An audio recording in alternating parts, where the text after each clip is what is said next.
যে বস্তু ধ্বংস নেই আর সর্বদা স্থিতি, যা আমাকে ছেড়ে কখনো চলে যায় না, সেই বস্তুর চাওয়াটার নাম ধর্ম।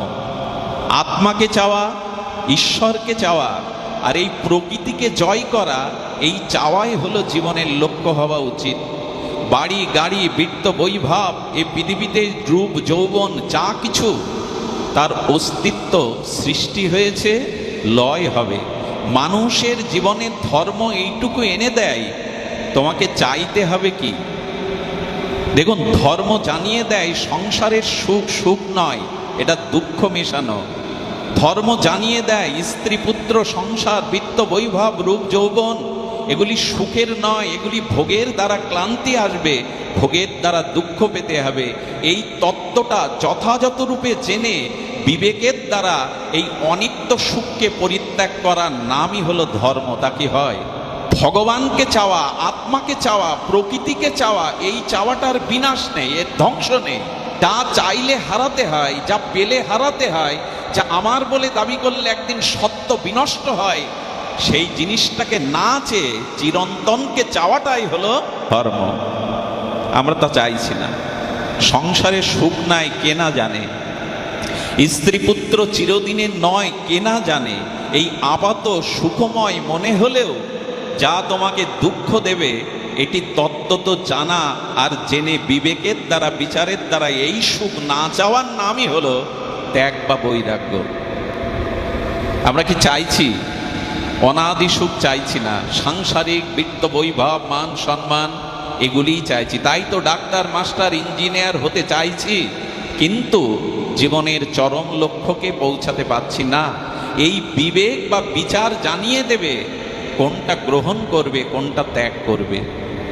সেই কথা জানাবার জন্য বাবা লোকনাথ 150 বছর প্রায় তপস্যায় জীবন কাটিয়েছেন। 90টা বছর হিমালয়ে সারা বিশ্ব পরিভ্রমণ করে এই দর্শন এনেছেন। সাংসারিক অনিত্য বস্তুকে চাইতে যেও না, যা দুঃখপ্রদ, যা তোমাকে হারাতে হবে। তুমি নিত্য বস্তু চাও, যা চাইলে আর হারাতে হয় না, যা পেলে আর পাওয়ার কিছু বাকি কেনা। এখন এই সব কথা বাজারে অচল, এরকম দার্শনিক কথা এখন আমরা নিতে চাই না। আর এটাই বলবার জন্য তার সারা তপস্যাময় জীবনের দার্শনিক জীবনে তিনি জানিয়েছিলেন, তপস্যা চাই, বিবেক চাই, বিচার চাই। ধর্ম নেই মালা তিলকে, ধর্ম নেই মন্দির মসজিদে, ধর্ম নেই তাকে আশাকে। ধর্ম আছে ত্যাগ, সংযম, সত্য আর ব্রহ্মচর্যে। যেখানে সত্য নেই, ত্যাগ নেই, এখানে ব্রহ্মচর্য নেই। বাহ্যিক আচরণ থাকলেও সেখানে যথাযথ ধর্ম নাই। জন্য আমরা চাইছি কি? সত্যকে চাইছি কি? সংযমকে চাইছি কি? নিত্য বস্তুকে চাইছি কি?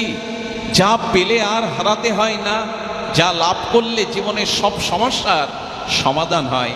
তাই বাবা বলছেন, আমাকে স্মরণ করো। জগৎকে স্মরণ করার কথা বলেনি, জগতের কোনো বস্তুর স্মরণ কথা বলেনি, কারণ নিত্য শাশ্বত সনাতন চিরন্তন অজর অমর সেই বস্তুকেই আঁকড়ে ধরো, এটাই জীবনের লক্ষ্য। অর্থাৎ ঈশ্বর প্রাপ্তি হলো জীবনের লক্ষ্য। ভগবানের চরণে নিজেকে সমর্পিত করাই হলো জীবনের একমাত্র লক্ষ্য। আজ আমরা সেই লক্ষ্য থেকে অনেকেই বিচ্যুত। জীবনে যেন দুঃখ না পেতে হয়, জীবনে যেন আমি সুখ পেতে পারি। চান কিনা সবাই? শতভাগ চান কিনা? আচ্ছা, বিপরীতে যদি জিজ্ঞাসা করি, দুঃখ কি কেউ চান? যদি বলেন চাই, চাই না, তো কত পার্সেন্ট চান না?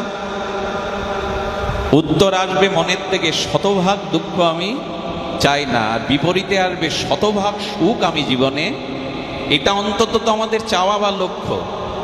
এর মধ্যে এমন কেউ নাই যারা সুখ বা শান্তি চান না। ঐকান্তিকভাবে মনের অভিলাষ আপনি শান্তি চান।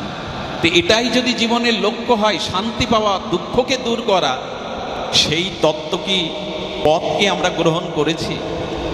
যার দ্বারা জীবনে শতভাগ শান্তি বা শতভাগ অনন্ত আনন্দ পেতে চায়, সেই শান্তি, সেই অনন্ত সুখ আপনাকে হাতছানি দিচ্ছে।